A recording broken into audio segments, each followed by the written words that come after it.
Media, सच सबसे पहले सबसे तेज।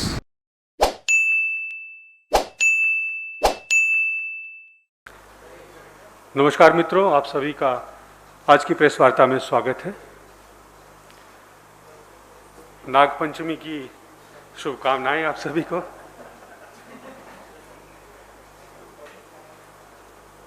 मित्रों, पिछले 7 वर्ष में मोदी सरकार के क्रियाकलाप को देखें और खास करके महिलाओं के खिलाफ अपराधों की संख्या देखें तो शायद इतिहास में सभी सरकारों से सबसे ज़्यादा अपराध मोदी सरकार के दौरान आपको दिखेगा।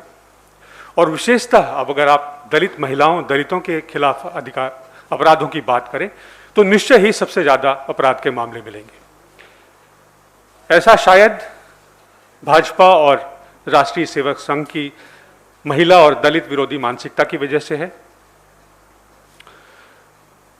और आश्चर्य की बात यह है कि जब कोई उन पीड़ितों को, पीड़ित परिवारों को उनका अधिकार दिलाने की, न्याय दिलाने की कोशिश करता है तो पूरी पार्टी, प्रशासन, पुलिस सब मामले को रफा दफा करने में लग जाते हैं। कार्रवाई करते हैं, कार्रवाई होती है, लेकिन कार्रवाई अपराधियों के खिलाफ नहीं, वैसे लोग जो अन्याय के खिलाफ आवाज उठाते हैं या पीड़ित परिवारों को, पीड़िता को न्याय दिलाने की कोशिश करते हैं, खिलाफ कार्रवाई उनके होती है। इस महत्वपूर्ण मुद्दे पर आज हमारे साथ हैं हमारे दलित नेता, पूर्व सांसद आदरणीय उदित राज जी और हमारी महिला नेत्री प्रवक्ता सुप्रिया श्रीनेश जी। मैं आग्रह करूंगा कि आपको वो ब्रीफ करें। अच्छा, आप सबको मेरा नमस्कार। डॉक्टर उदित राज जी, प्रणव जी, जैसा कि प्रणव जी ने कहा कि महिला विरोधी और दलित विरोधी होना इस सरकार का चाल और चरित्र बनता जा रहा है, और ये हम किसी कारण से कहते हैं। अभी देश की राजधानी दिल्ली में 9 साल की एक छोटी सी बच्ची, दलित बच्ची का जो चिता थी, जो जबरन जलाई गई, शायद वो ठंडी भी नहीं होगी कि 2 और मामले सामने आ जाते हैं। यही दिल्ली, राष्ट्र की राजधानी दिल्ली में एक 6 साल की बच्ची का कल बलात्कार हुआ। सोनीपत में 2 अबोध बालिकाओं का बलात्कार होता है और उसके बाद उनकी निर्मम हत्या भी कर दी जाती है। ये जो ज्यादातर कांड दिल्ली में हो रहे हैं, ये प्रधानमंत्री आवास से महज 20 किलोमीटर की दूरी पर है। लेकिन पहले वो 9 वर्ष की बेटी, फिर अब 6 साल की बेटी, ऐसी नृशंस घटनाओं को सुनकर देश का दिल भरे दहल जाए।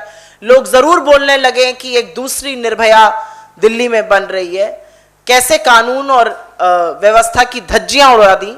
लेकिन प्रधानमंत्री जी, गृह मंत्री जी और तमाम मंत्रियों के मुंह से एक शब्द नहीं फूटा, क्या महिला क्या पुरुष। 8 मंत्री मॉनसून सत्र के बाद बैठकर झूठ फैलाने का काम कर सकते हैं, लेकिन एक बेटी के न्याय की लड़ाई में एक शब्द नहीं बोल सकते। यह उनका असली चाल और चरित्र है।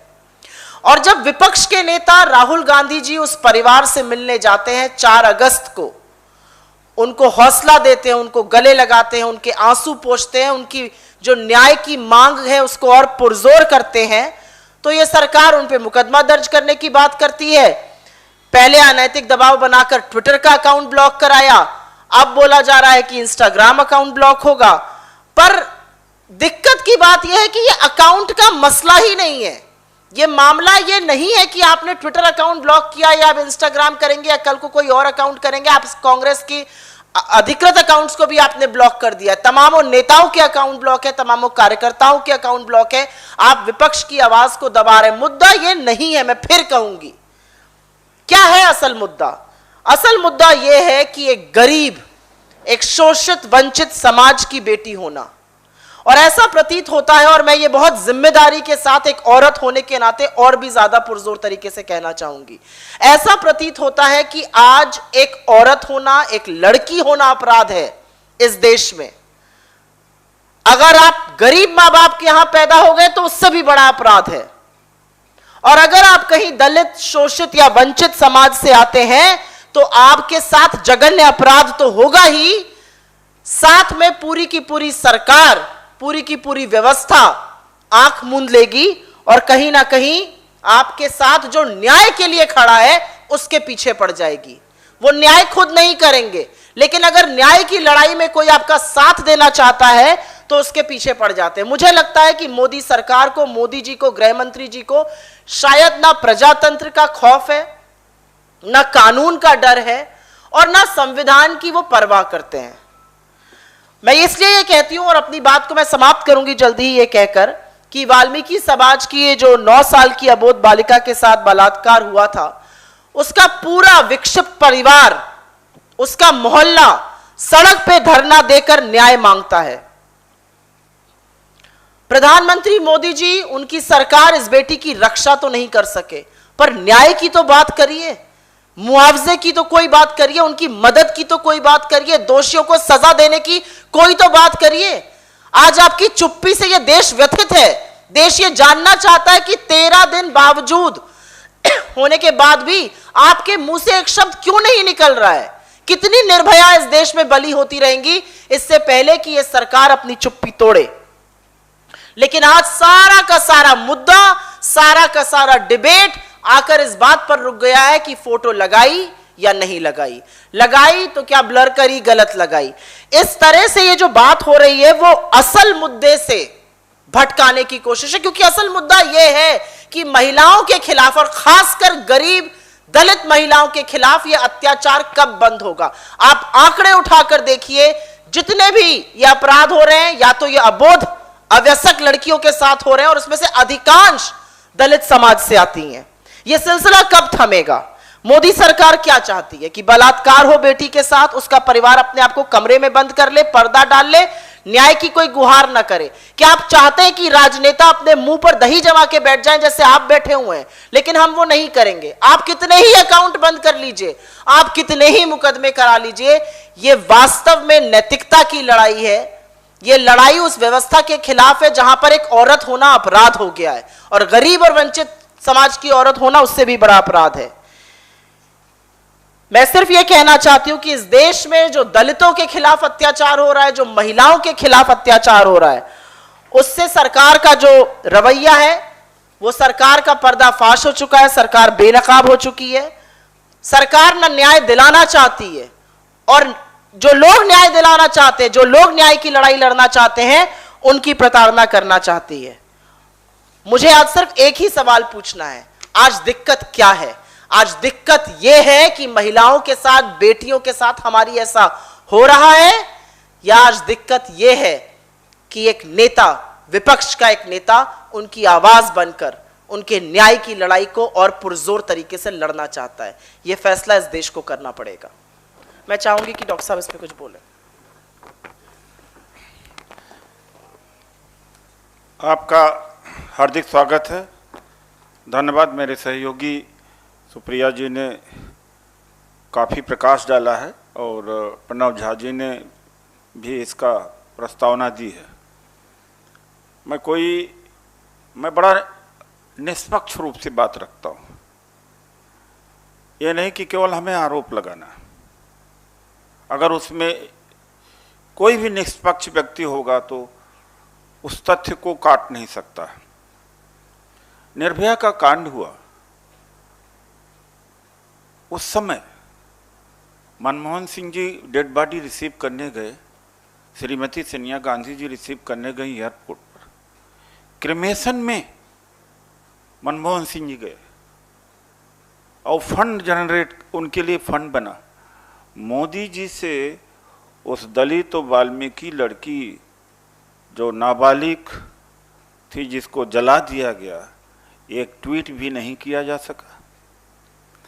इस देश का होम मिनिस्टर निगम के चुनाव में लड़ने के लिए हैदराबाद चले जाते, यहां जा नहीं सके। पार्टी विथ डिफरेंस, ये है कांग्रेस का और है बीजेपी का। दूसरा प्रश्न मैं करता हूं, आज तक आरएसएस में कोई महिला पहुंच नहीं पाई। इन जनरल महिलाओं के प्रति क्या इनका एटीट्यूड है? ये महिला विरोधी हैं, जो सुप्रिया जी ने कहा कि ये महिला विरोधी हैं। इनके लिए सबसे ज़्यादा गिरे हालात में, या जिसको कह सकते हैं गुलाम, नाची दलित लड़की, दलित महिला, फिर गरीब और फिर सामान्य वर्ग की महिला, इन जनरल ये बीजेपी का एटीट्यूड है। नहीं कि बलात्कार होते नहीं, मैं ये नहीं कहूँगा कि सामाजिक इस देश की ये बुराई है, लेकिन क्या कांग्रेस के समय में इसकी आप तुलना करके आप देख लीजिए। फिर यहाँ पे दिल्ली में होता 6 वर्ष कल हुआ, फिर सोनीपत की तमाम घटनाएं इन्होंने कर दिया। इनकी सहयोगिनी, भारतीय जनता पार्टी की सहयोगिनी, जो दलित के वोट के ऊपर नेता बनी हुई है, वो भी नहीं जाके देख सकी। लगता है भारतीय जनता पार्टी आरएसएस का प्रभाव मायावती जी के ऊपर भी पड़ गया। मुझे आश्चर्य इस बात का, आज 7 साल से एक नेता को हम देख रहे हैं। ये नहीं कि मैं उस पार्टी का सदस्य हूं या प्रवक्ता हूं, चाहे चीन का मुद्दा हो, दलित का मुद्दा हो, कोविड का मुद्दा हो, अनएम्प्लॉयमेंट का मुद्दा हो, जनतंत्र अपहरण एक ही व्यक्ति उठाता है और वे पूरी निर्भीकता और निडरता से, वो है राहुल गांधी जी। राहुल गांधी जी चल के गए वहां, उस दलित और जो बेटी मारी गई उसका पूरा जला दिया गया, केवल उसका पांव रह गया। क्या ये निर्भया से कम दुर्दांत घटना थी? कहीं ज्यादा थी। उसकी तो डेड बॉडी मिल गई, इसकी तो डेड बॉडी नहीं मिली। तो दलितों, ये बीजेपी और मोदी जी के नजर में, आरएसएस के नजर में दलित की औकात यह है।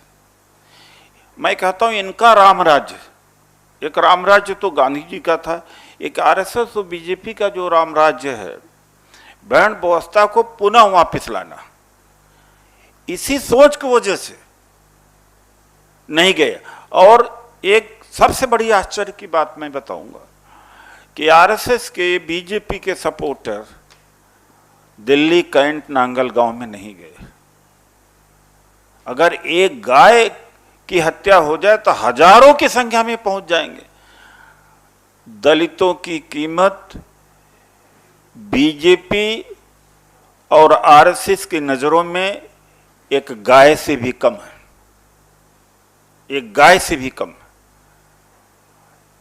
बड़ा अफसोस होता है कि हमने किस तरह की सरकार को चुना है।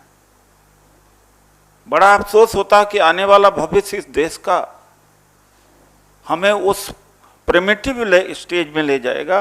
और सोच तो प्रिमिटिव हो गई है। मटेरियल फैक्ट्स अभी जो बचे हुए हैं, वो मॉडर्नाइजेशन नेहरू जी का, राजीव गांधी जी का, कांग्रेस ने जो बिल्डअप किया है, मटेरियल थिंग्स हैं, लेकिन प्रिमिटिव सोच हो गई है आज। तो मुझे इतना ही कहना है कि मोदी जी एक ट्वीट तो कर दो, अमित शाह जी जाके देख तो लो, मायावती जी जाके वहां पर एक बार आंदोलन तो कर लो, राहुल जी गए हैं, आप भी तो जाकर के देख लीजिए, एक आंसू तो बहा दीजिए, एक चर्चा हित कर दीजिए। या तो ये कहिए कि ये सच्चाई हो गई है, उसका जवाब खुद मैं उनसे पूछता हूँ, क्या हमारी जीवन की कीमत नहीं है, दलित की बेटी की कीमत नहीं है? आदरणीय मोदी जी, अमित शाह जी, आदरणीय मोहन भागवत जी, आप बता दीजिए। आप आज सवाल आपके माध्यम से इनसे हम पूछते हैं कि हमारे जीवन की कीमत कुत्ते, बिल्ली और एक गाय से कम है। धन्यवाद।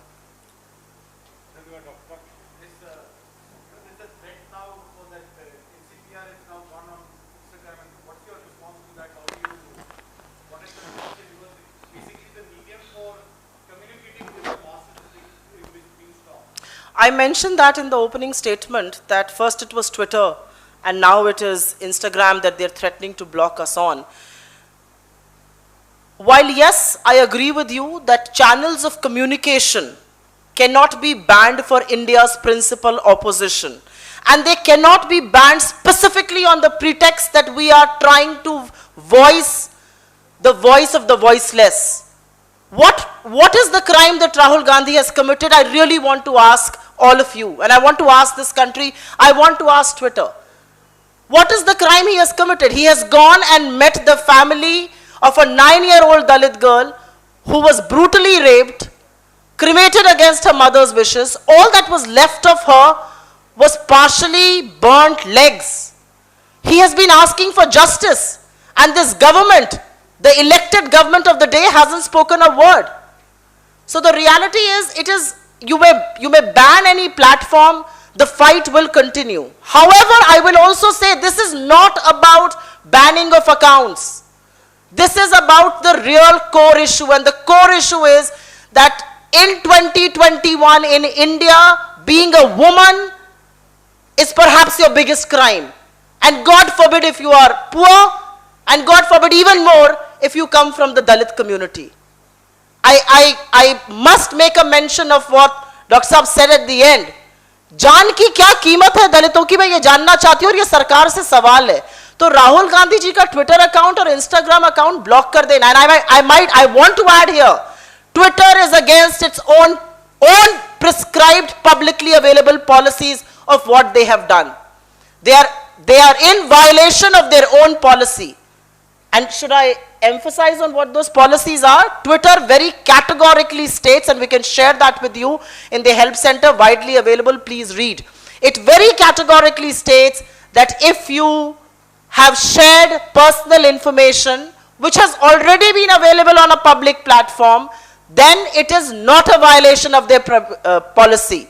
Rahul Gandhi ji shared personal information or the pictures of those parents on the 4th of August. This was already available in the public domain through many platforms, including media, including the National Commission for Scheduled Caste. We were not in violation, number one.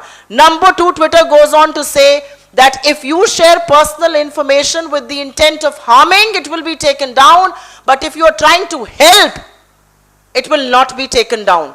I really want to ask, what was Sri Gandhi trying to do? He was trying to help a family that was dealing with this brutal crime, was asking for justice. We have again not violated your policy. We are not in violation of Twitter at all, and what Twitter is doing or what any other platform may today do or not do is being done under government pressure. I'm anguished and I'm aggrieved that 8 ministers had the time. 47 minutes, 58 seconds was spent sitting on PIB, making a political agenda, speaking to the press. That was not a policy press conference, that was a political press conference being done from PIB. They had the time for that. But none of them have had the time to talk about crime against women happening in the heart of the national capital. That is the issue. I'll in addition to her, rather, it's a clarificatory in nature, is that Rahul Gandhi ji is punished or his Twitter is blocked because he stood with Dalits. Only fault of him is that he stood with Dalit. For that the party is being penalized and Rahul ji is being penalized. Is it a crime to stand with Dalits? And a day before, a couple of days back, I mediated, rather I interviewed for ANI. I took the camera, I was the first one to get parents interviewed by ANI.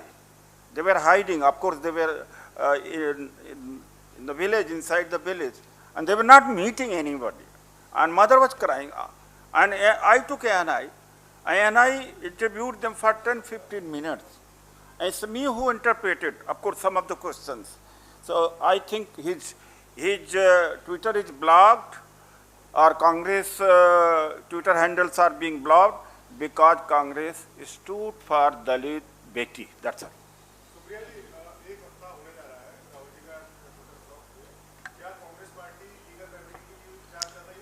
देखिए, ये parallel कार्यवाही चलती रहेगी और मैं पूरे विश्वास के साथ कह सकती हूँ कि ये चल रही होगी ट्विटर के साथ.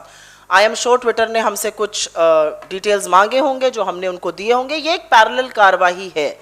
लेकिन मैं वही पूछना चाहती हूँ कि जिस देश को दुनिया के लोकतंत्र की जननी कहा गया है, वहां पर 7 दिन तक विपक्ष के सबसे प्रमुख नेता का ट्विटर अकाउंट ब्लॉक होना, विपक्ष के प्रिंसिपल ऑपोजिशन के 30 से ऊपर नेताओं का ट्विटर अकाउंट ब्लॉक होना, प्रिंसिपल ऑपोजिशन का अधिकृत ट्विटर अकाउंट ब्लॉक होना।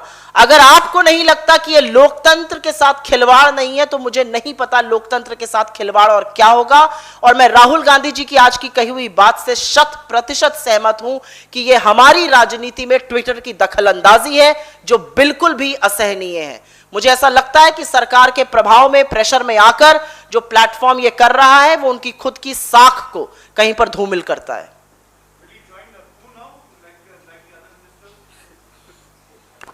Is that even? That's a BJP handle, we know that. Why did all those ministers who joined coup migrate back to Twitter? They should have all gone on coup. After all, it's a Swadeshi platform made here. But you do realize why they're still on, carry on here. Any other questions? Ji, sir.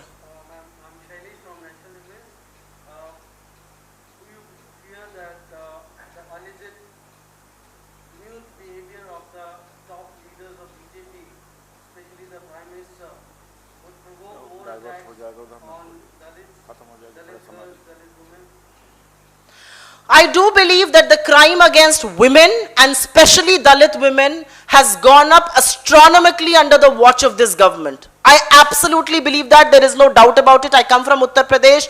You have to see the crime against women, see the graph against Dalit women. You will be shocked at the frequency at which it happens. Why does this happen? Because elected government of the day chooses to stay mum and silent about it. Elected government of the day gives political patronage to people who are perpetrators of that crime. Elected government of the day chooses to actually go after, and may I say humiliate, and may I dare say instigate and threaten people who stand for justice. तो जब तक ये राजनीतिक संरक्षण देते रहेंगे और जो लोग न्याय की लड़ाई लड़ना चाहते हैं उनके पीछे पड़ेंगे, उनको परेशान करेंगे, तब तक ये कांड होते रहेंगे। Thank you very much.